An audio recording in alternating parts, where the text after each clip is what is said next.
Joy, joy, joy, joy, ever new joy, joy. So Dhyana ji, thank you for taking the time. So you're normally in India. What's it like there? Well, I've been there almost 18 years now. And when I first went to India, I didn't know if I would be staying there or living there or visiting. And I asked Swami Kriyananda ji, who was there about a year and a few months before I came, if I should stay or if I should go back to Ananda Village. And interestingly enough, Swamiji looked at me with such an interesting face, and he said, "What do you mean? Look around. You're desperately needed." And I was so happy to be able to stay there. Of course, I would miss people here and all, but I felt I wanted to be with Swamiji. So what is it like there? It's amazing how much energy, how many people have come forward, how many centers there are now. There was one at the beginning, and now there are 10. There's online communities. There's a community coming up for the monastery. They've just purchased land, and it's booming in India. And what I'm so pleased with is that what Swamiji wanted is happening. He always said from the very beginning, I want Indians leading this work. And he also told some of us, I've brought you here and I'm placing you in positions so when I'm gone, you can be here. And I said to him, I'm going to be here, Swamiji, but he was very clear that he wanted Indians to lead the work. And when there were 40 Westerners there, he would say that every time, almost that we were gathered, and we said, well, Swamiji, there's no one here but us. He said, it doesn't matter, I want Indians. And they came. And many now are leading the centers. Most of them are being led by Indians. And if not, the Westerners have pulled back and allowed the local Indians to lead the groups, lead the centers, lead the meditation groups, online programs, and everything that we have. And I know Swamiji would be pleased about that because that's what he really wanted. And so we still travel around when there's no COVID and help the various centers. But now people have local Indians have left their jobs, many of them, to serve this work. I can think about 10 right off the top of my head who've just said, no, I want to serve this work completely now. And they're in charge of publications, Ananda publications, of the various centers, of online and various programs. And so India is a young work. People are maybe in their 30s or 40s, the average age of people, and they have a lot of energy, they've got a lot of initiative, and they've got a lot of joy. And for me to be able to serve there, it's an honor. People ask me, what did I get or what do I get from India? Because it's not easy. It's not an easy life, but who's looking for an easy life? It's hot right now. It's 110 degrees. Every day it's been that way for some weeks, and there's a lot of pollution, there's overpopulation.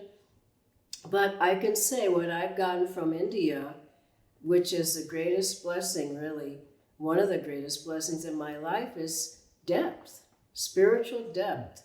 It's in the soil, it's in the ether, it's in the people, it's everywhere. And to have that gift given to me in my life it's one of the greatest gifts I have. And the other is that those of us who are serving there, we know he wanted us to be there. And so when you're where your guru wants you to be, you're happy, things are taken care of. And we have so many friends. I didn't have one friend when I went to India. I didn't know one Indian. But I knew I wanted to help Swamiji. And the first day, practically, I think it was the very first day, if not the second day, I was in my room and someone knocks on the door and they said, now, Dhyana, can you come down and give a class? And I said, what do you mean? I've just arrived. Isn't there anybody else who can give a class? And they said, no, there's nobody else. they're going off, they're going away, and we need you for the class, and it's about Kriya, and you love Kriya, so just go down there. And I hadn't even unpacked my bags, but I went downstairs and I fell in love. I fell in love with India. I fell in love with the Indians. They had so much heart and so much devotion. And they won my heart. And that's also what I can say about India is it's full of heart and full of love for God. And if anybody hasn't gone there, please go, because our gurus are out of India. Of course, they're omnipresent, but in the lifetime we know, they came out of that Indian soil. All of our practices, Kriya, Hatha Yoga, Pranayama, Om technique, Hong Sa, everything that we do is coming out of India. And we have to respect her. And India, Master Swamiji says, the guru of the world. And you certainly feel that when you're there. And I remember one time I was serving in India, and I just felt it was such a difficult time. I mean, the beginning was a startup. You can imagine what it was like. We didn't know people. We didn't know anything about what to do. And Swamiji had plans and plans and plans. He just keeps saying, get out there, do something. But I remember once I was teaching at a school. It was a meditation class at a school that we were renting, and everything was just kind of dirty, and I had to set up the chairs and sweep the floor before the class and get the altar and the books, and it was so hot outside, and there was no air conditioning, and I was by myself. I had come in a taxi, and I mean, this is how it is in India, that you just keep moving. So there I was, and I just thought, this is just too much. And the thought came in my mind, and I know it was from Divine Mother and Master. The thought was, you can find God through your service here in India. And it wasn't like when, but it was like, this is what you need to be doing. And so being in India, I know Master wants me there. Swamiji made it clear that he wanted me there. And it was about 2 weeks after I had arrived that he asked me to begin to give Kriya. And I was just not prepared for that. I'd been with the Kriya Sangha for many years, 14 years, but Swamiji said, I for many years wanted you to give Kriya, but it wasn't time yet. He said, now is the time. And I just thought, I'm not ready for that, but he didn't care about that. And then he said, I want you to go all around India and teach people, Master's teachings, teach Kriya. And I believe we were every month on going to a different state, teaching.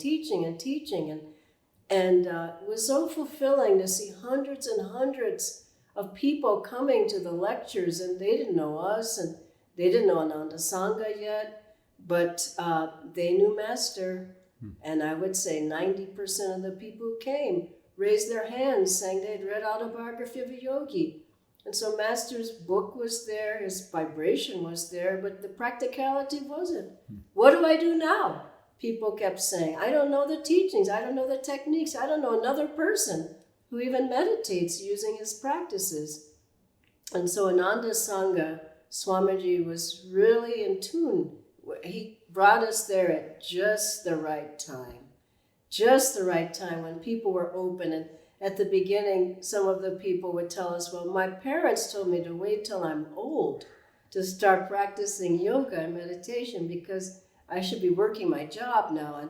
And then they would see all of us, young, happy, energetic, and doing whatever we needed to do, but bringing God into the middle of it. And so now all the young people come, old people, everybody comes in. And I want to share this one very touching story that happened while Swamiji was still in India. And it happened at the very beginning. And this Swamiji had been in India in the late 50s, early 60s. And then he left. And no one knew where he was or why he left or anything. And then, in the meantime, he founded Ananda, and then he went back in 2003. And while he was there in the late 50s, this man came with his son.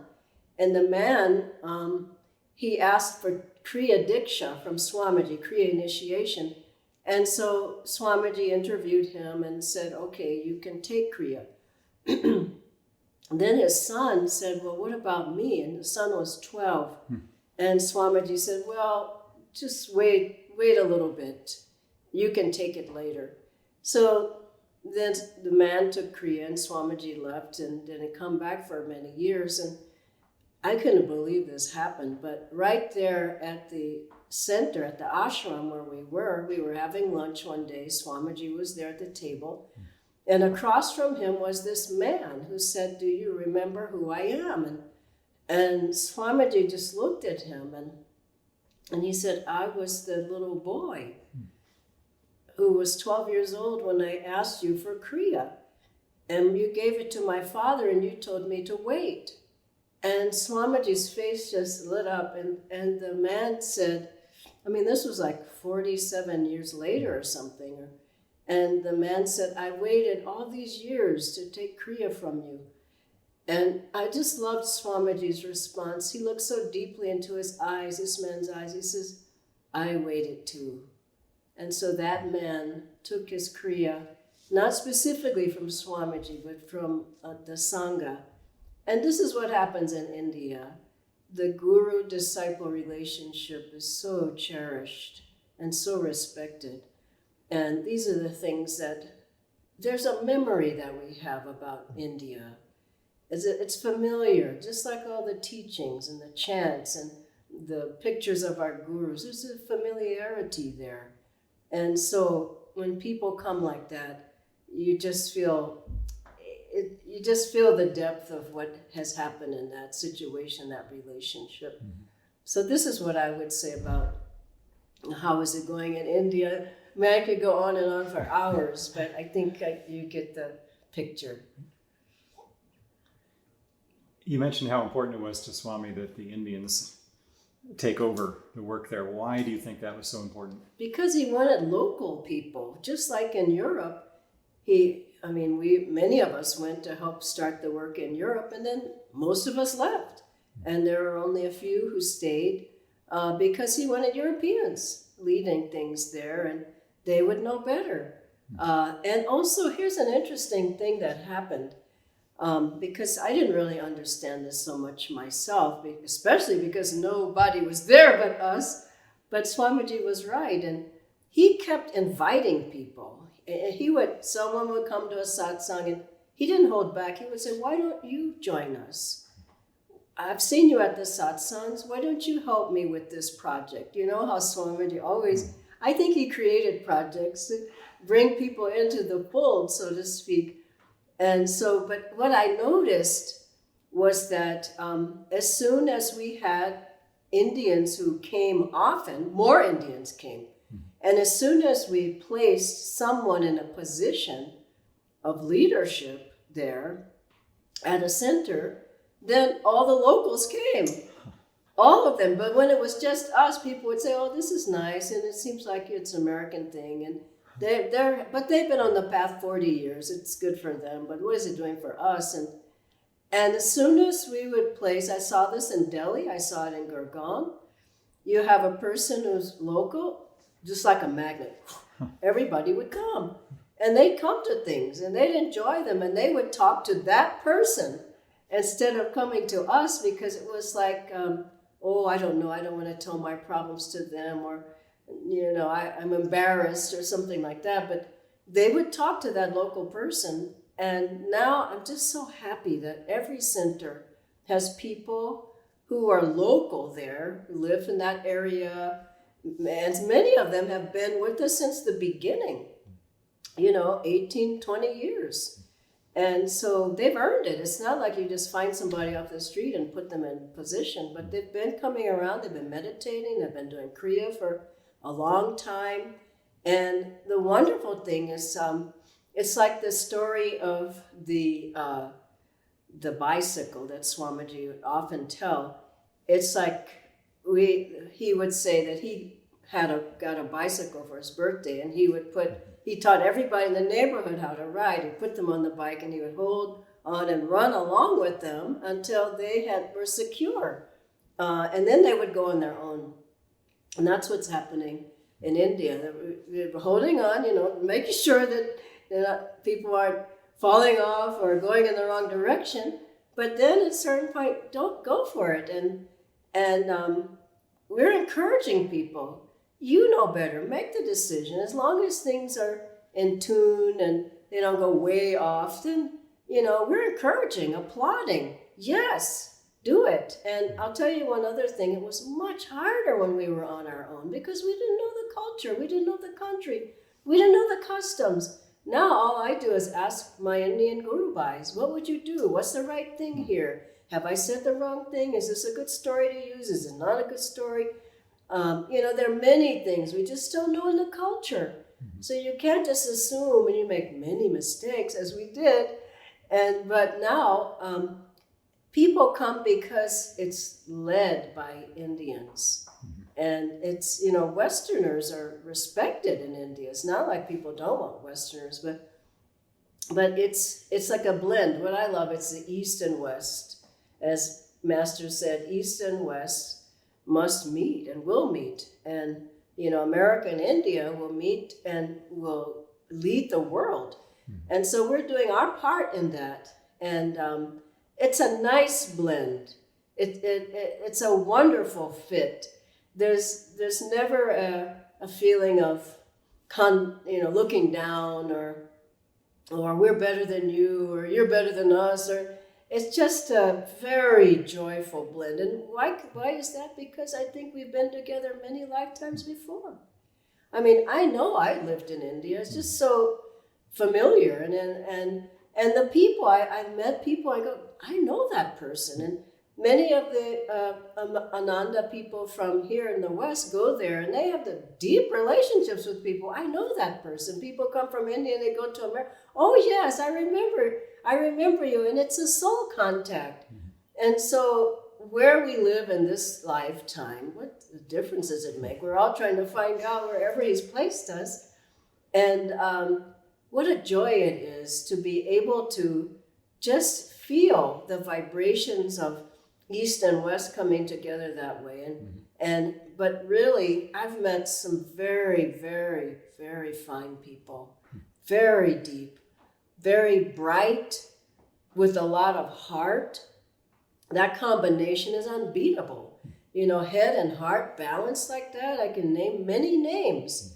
And working hard, but always walking side by side with us. There's nobody saying, oh, it's not your culture, we're going to do it. And it's a very, very good blend. And I have to say that Swamiji laid the pattern before he left his body. And he said himself, only he could have started that work in India. Everywhere he went, he would typically have on his robes, or people knew he was a Swami. And even if they didn't know him, they bowed down at his feet in the malls, in the restaurant, and everywhere that Swamiji went. And then he was on television on those programs, and people knew him from that, and they knew him from the books. And it was like he found a beachhead there. He wanted a lot happening at the school. We started a school. It didn't last that long, but he wanted to plant that seed himself. And now we have another school that is lasting in Pune. But everyone knew this Swami Kriyananda. And because he was able to lay that foundation, he drew people. And who he drew, shall I say, were his own from other lives who are here again to serve Master's work and to help it to move forward. And so we have that in America, we have it in Europe, we have it in India, and I believe we were all doing this together many lifetimes before. Dhyana, when did you first meet Swami? Well, that's a good question, because I think I met him many lifetimes before, because I grew up in South Central Los Angeles. It was rough, it was tough. There were drugs going on. There were shootings. The school I went to was named the worst in the country for many years. It was Compton High. By the time I left that school, the people were starting to bring guns in. Thank God I got out of there before that. Then I went to a very good college, UC Berkeley. That was by God's grace. I was the only person in my family who ever went to college. And I got in under a special program for underprivileged kids to be able to get to good schools, into good schools. So I was there for 4 years. That was tough, let me just say that. But what happened was my energy lifted up while I was in school because I had to study so much. I was always a good student, but this was beyond what I ever could imagine that you'd have to do for getting a grade. In the first quarter, I had an F on my at my midterm. I just went, I can't do that. I'm flunking out of school. But you know what happened? I went to the library every day. At first, I had a half-time job, and I had a grant, but I could barely stay in the school financially, so I had to work, and then I was flunking out, so I had to get to the library. So after work, I'd be at the library till 12, 1, 2 o'clock in the morning every day. And I worked hard, that's what I'm trying to say, but I pulled that F up to an A by the final.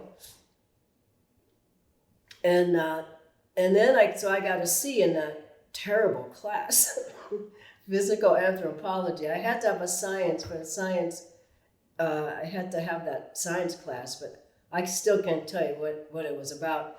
But I passed it at least. That was the very first quarter. So then that's how I worked the entire 4 years of college.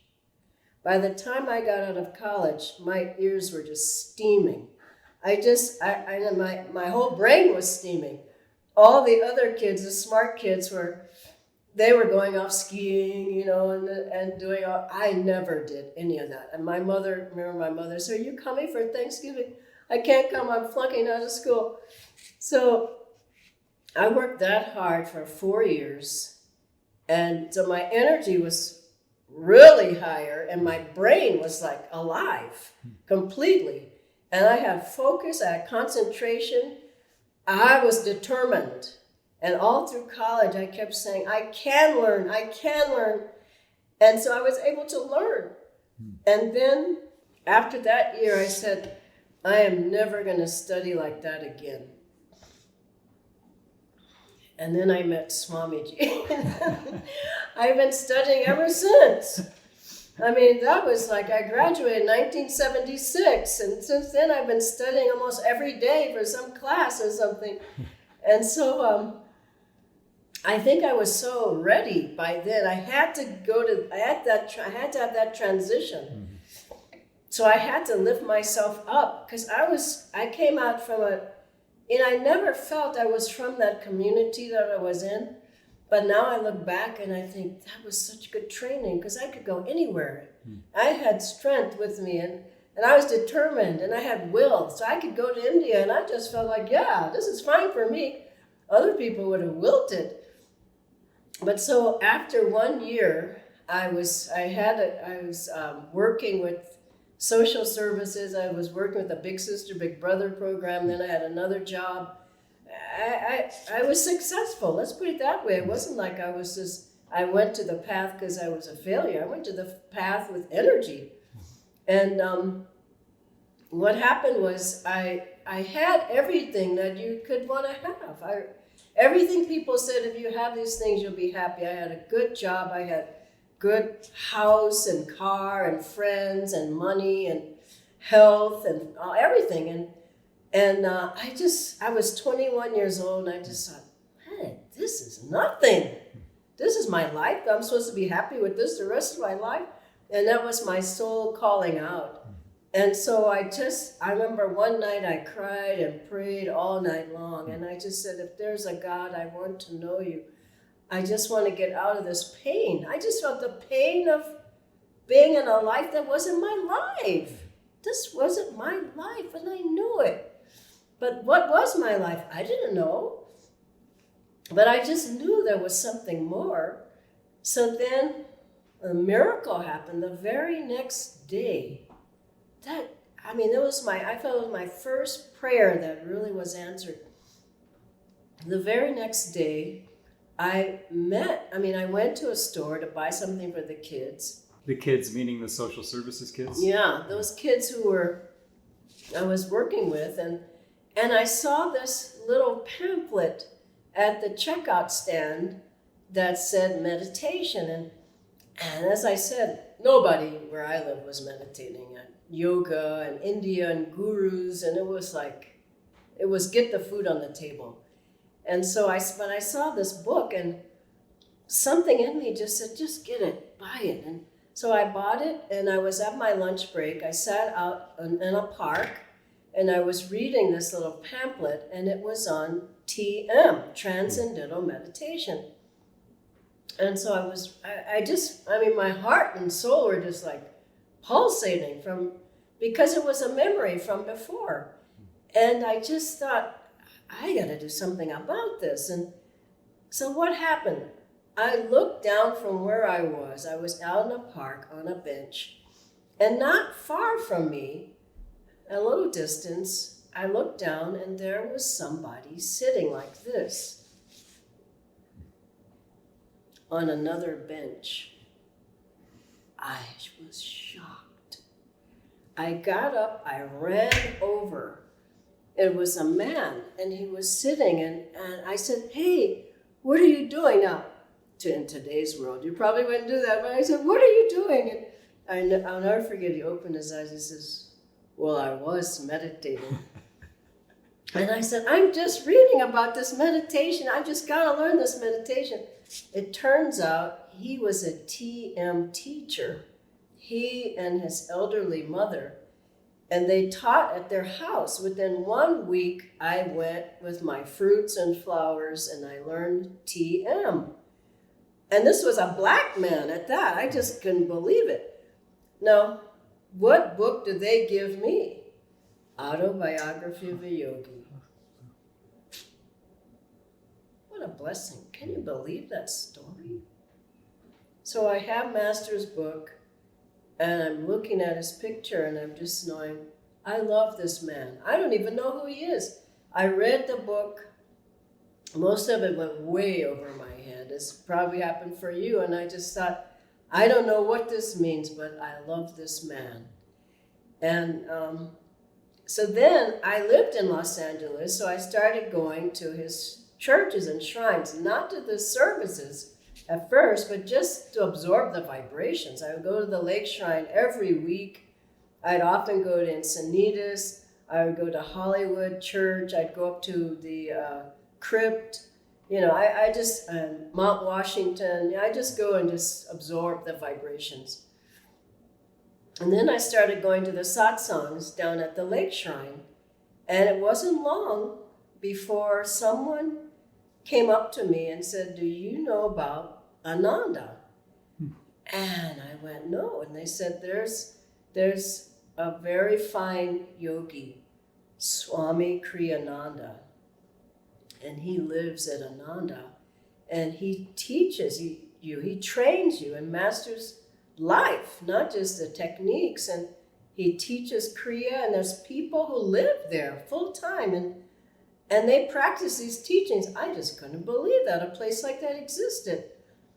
And so I drove up there alone in my little car, and I mean, this was a big step for me.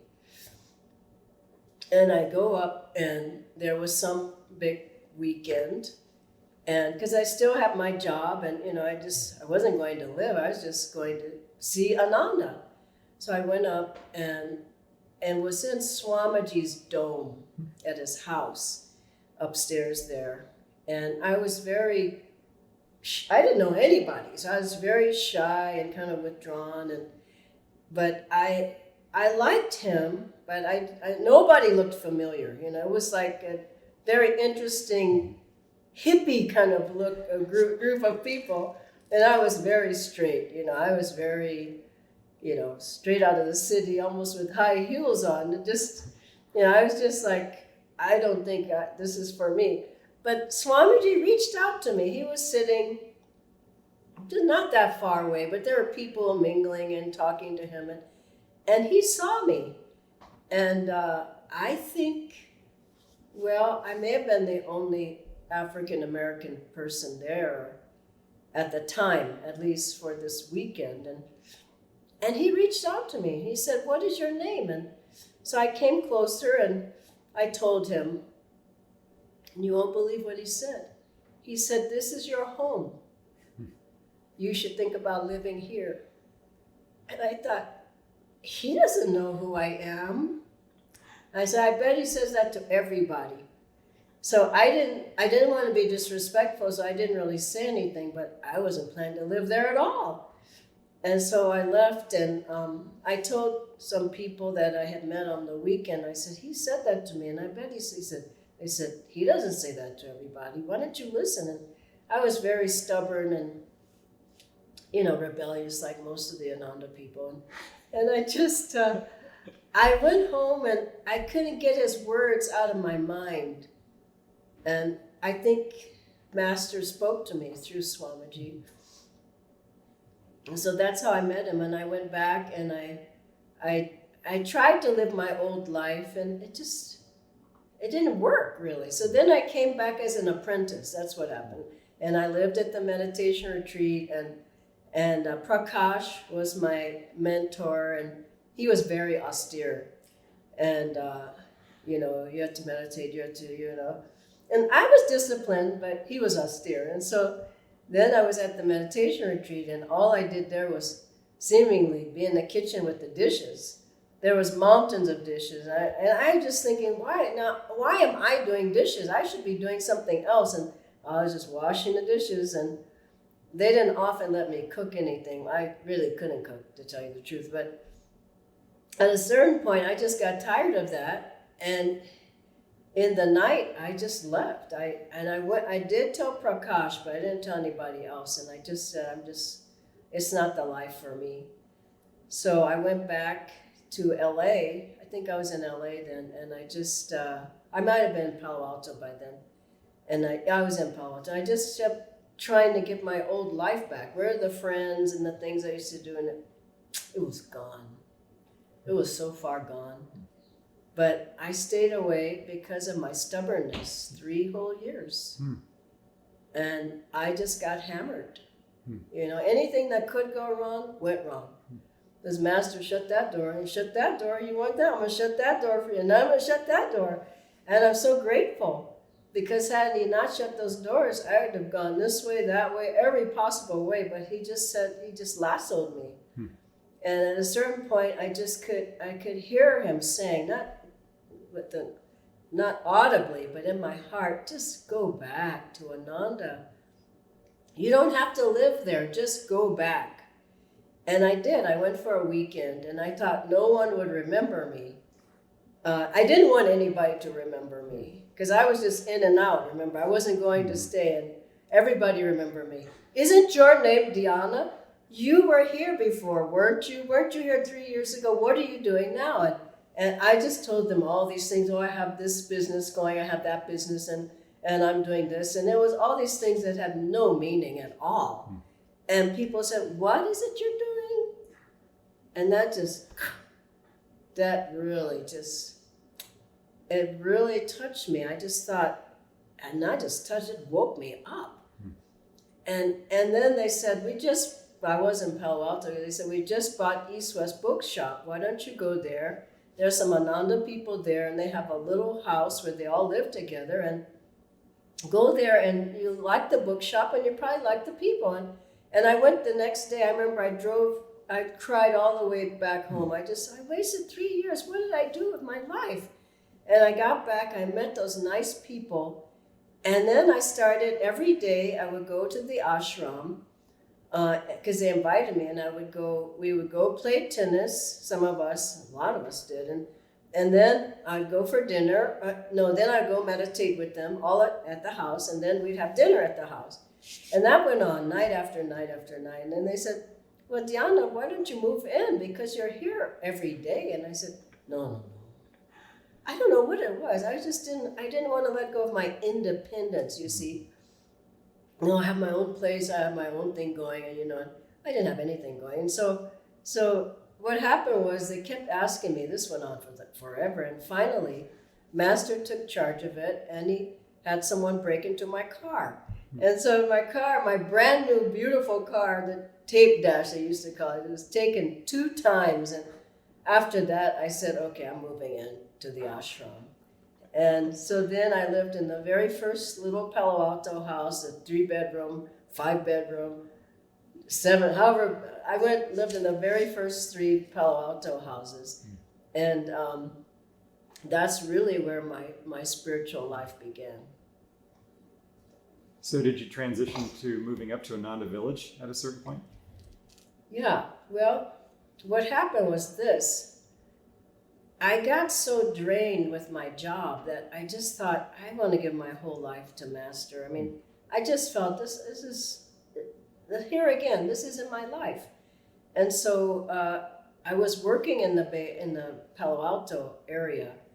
And then I was living in the house here, as I said. So then it took me about a whole year to work out paying off all my bills, because I wanted to just give my whole life to Master. And I did. And then I let Swamiji know, I'm done. I just want to serve this work now. He said, move up to San Francisco house and train. Those are the words he used, train under Jyotishan Devi. I've been training under them ever since. That was in 1981 or 82. And so I moved there, and I left a big salary for going to $35 a month, plus room and board. But if you needed more money, you could work a temporary job and then pay off. Plus we were paying our Ananda membership, which was $1,000 at the time. I don't know how I got that paid off, but somehow Divine Mother helped me. But then after about 2.5 years or so, Swamiji came back from Europe, from Italy, and he said, we were in San Francisco house in the dining room, the big dining room, you may remember, and Swamiji came back and he said, well, I've had a wonderful trip and I'm thinking about going back at whenever this was, I think it was February, and at the time that was around November, and he said, he told me that he was thinking about taking me back, a few other people as well, back to Italy to live. And that was a shocker. I mean, everybody in the room was shocked. There were at least 30 people or 40 there. And then, but I was always game and I was willing. I mean, I hadn't been anywhere besides California. And he asked me what I thought. I said, sure.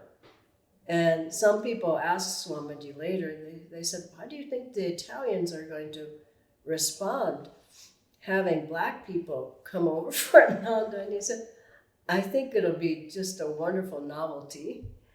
And it was, and it was a joy. Within 3 months, we were gone, and it was Ram, Keshava, Prahlad, and myself.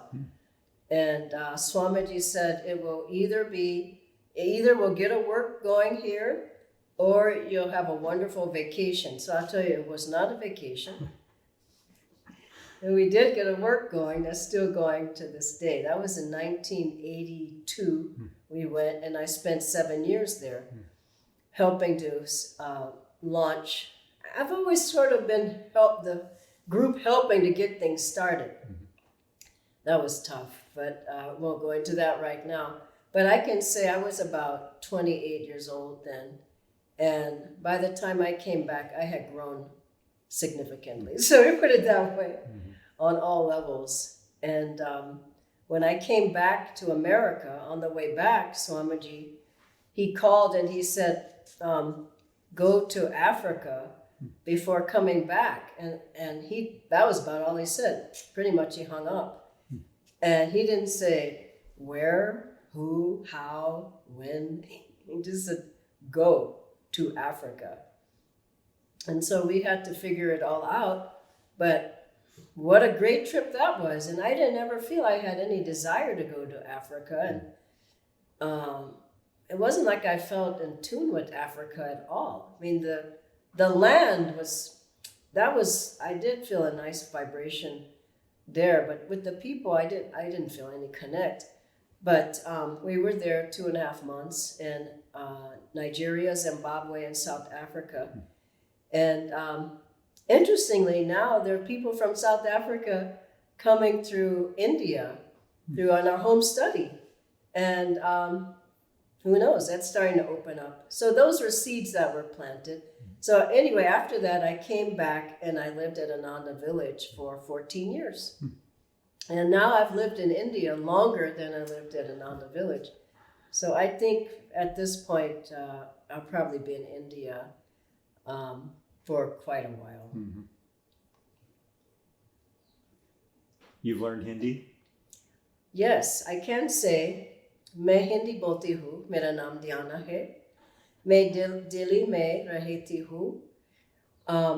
Yes, I have learned Hindi, and Swamiji from the very beginning told me to learn Hindi. Now, I still have a lot to learn, but Italian was easier because the brain was younger, and Italian is one of the Romance languages, and I did know Spanish.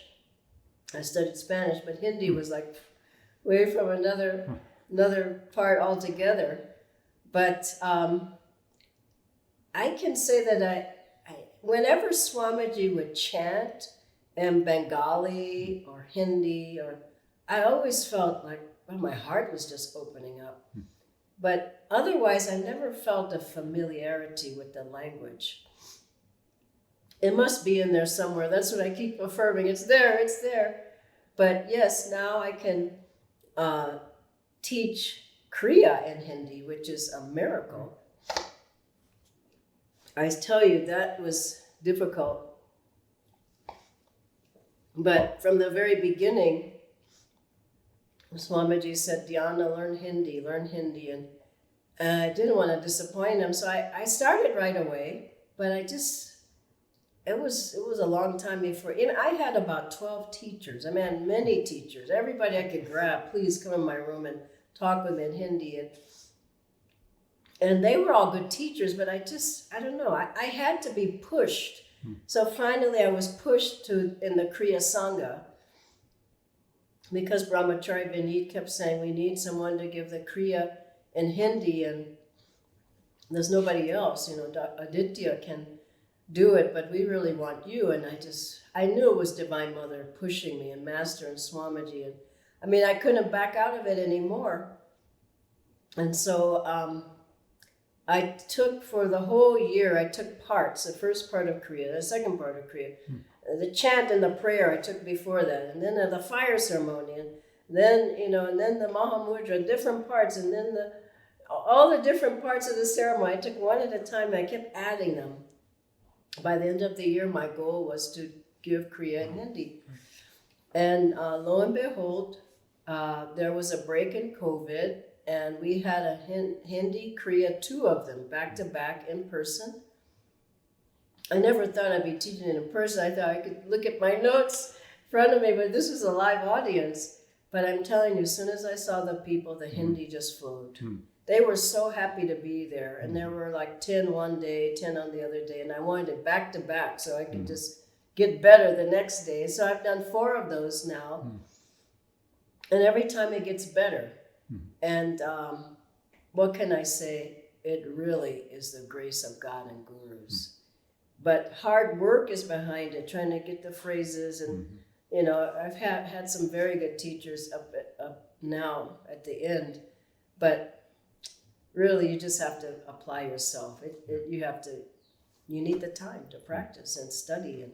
And now I also give classes on, this is like Kriya reviews, question and answer.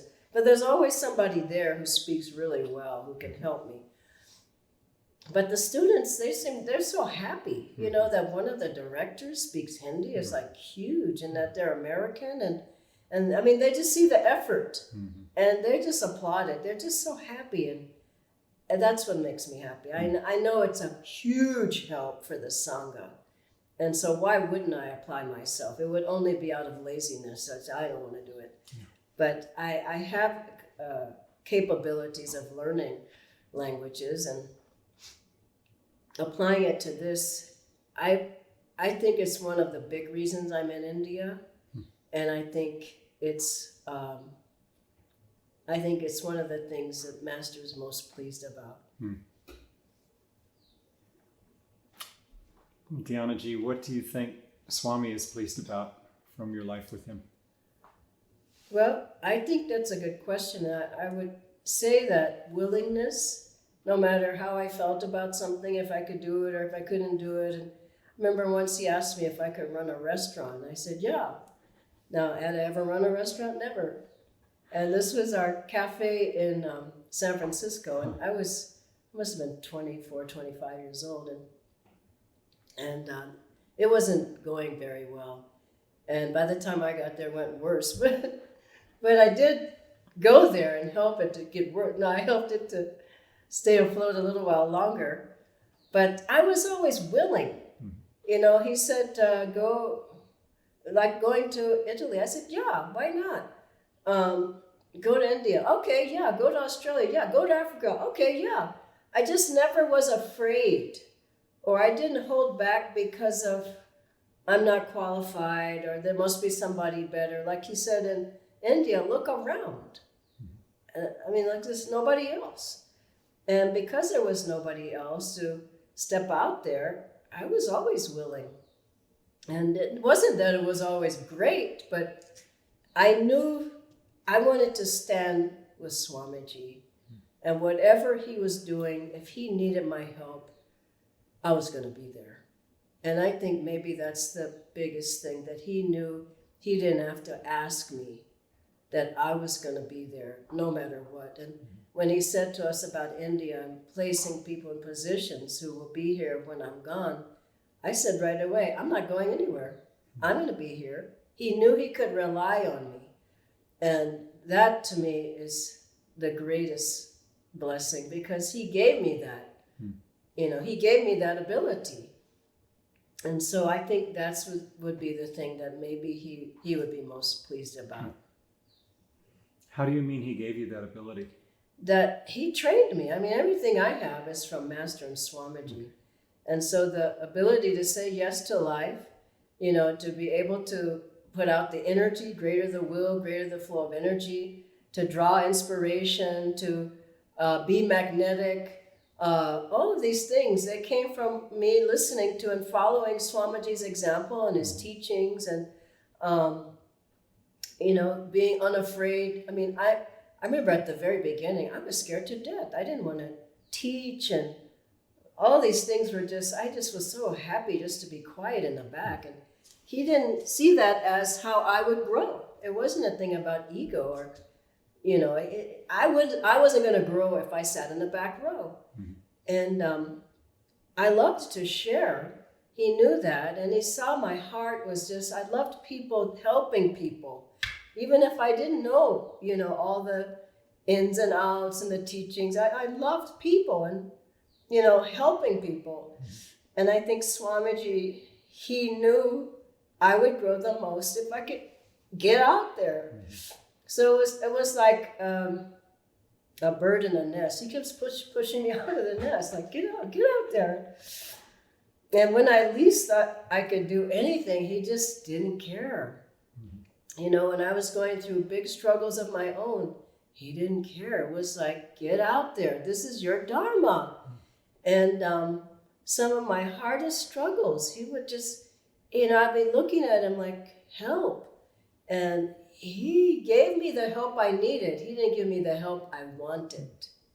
He never was pampering and, okay, take a break. He was just like, go for it. I remember once he looked at me and he said, Dhyana, look what it takes to find God.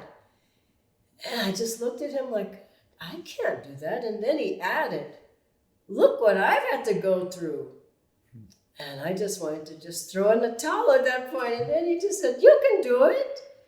And I remember one time, it was the kindest thing, one of the kindest things, but one of the kindest things I saw Swamiji do in my life. And I was in America. I was living in India at the time, but I was visiting America, and I was struggling with the variety of things. I mean, India was new, and there was a whole lot of things going on. And so then I was talking on the phone with a couple of the Indian Guru Bhais, and they were saying, "Well, how are you doing?" Because I wasn't doing very well. "Oh, I hope you're going to be better." And then they said, "Swamiji just walked into the room." I said, "Don't give him the phone. Please do not give the phone to Swamiji. Swamiji wants to talk with you." So I knew it was a setup. So they must have told him what was going on. So Swamiji says, "Oh, Dhyana, how are you?" And then he didn't wait a long time for the response. So I said, "Well," and he said, "Okay, now what are you doing there in America?" And I said, "Oh, well, Swamiji, I'm doing this." And I said, and I'm reading your books, and to help me, to uplift me. And he says, "Well, which ones?" And I said, "Well, I'm reading," I named of the books. And he said, "What did you like in those books?" Now, then I got to know he's just keeping me on the phone. And every time he kept me on the phone, my energy kept rising more and more. And then he said, I said, "Well, and I was feeling better." I said, "Well, I like this part of the book. Why?" And I would say something more. And he said, "Well, that's interesting. What about the other books?" And he kept me on the phone at least 10 or 15 minutes talking about the books. And then when he felt I was like better, he says, "Okay, bye-bye." And that was it. And I knew exactly what he did. And I thought, what a great friend.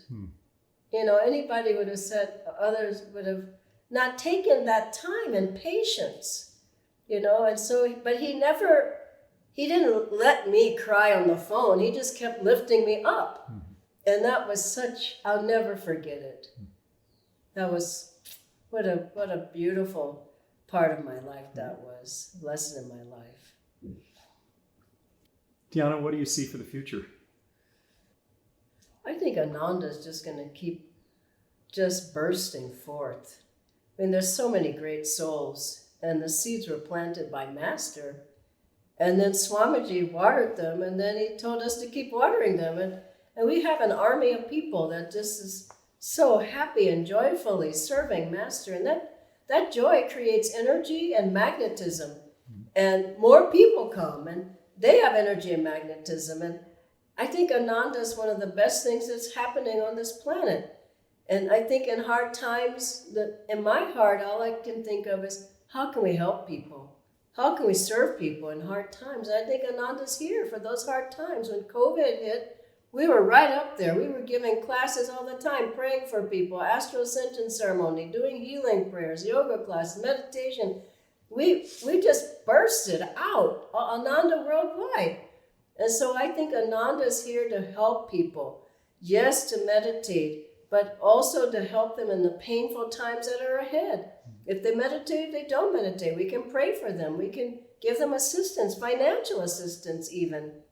And I think the future of where we're living doesn't look very good, but I think we've incarnated to bring light into dark times. Dark times will come. Our Guru said it. Swamiji said repeatedly, we've got to know it's going to happen sometime, and we have to be prepared. We're Master's army of light to be able to just help. That's all I have in my mind. How can we help people? Not, what about me? What about me? What about my family? And to be the example of people for people, and have communities where people can go to, places people can congregate. If they can't do that, maybe online is the only way. But I was telling people during COVID, it's not a time to hide. It's a time to be present, be available, help people, talk to them, go to the hospital if you have to, and help people out. And I'm so pleased that Ananda Sangha, I'm talking particularly of India, but I know it happened worldwide, that we were right there for people. People told us more than our families. You all were there and you helped us. So I think coming in the future will be hard times. But for us, It's times we were born for. We were born for these times. There's no mistake. It's like, well, maybe I shouldn't have come. Well, you should have come. Master came and Swamiji came and they brought us. And so now we have to hold that baton and keep going with the light and bringing that to people everywhere. And as we do, as Master said, the channel will be blessed, is blessed by what flows through it.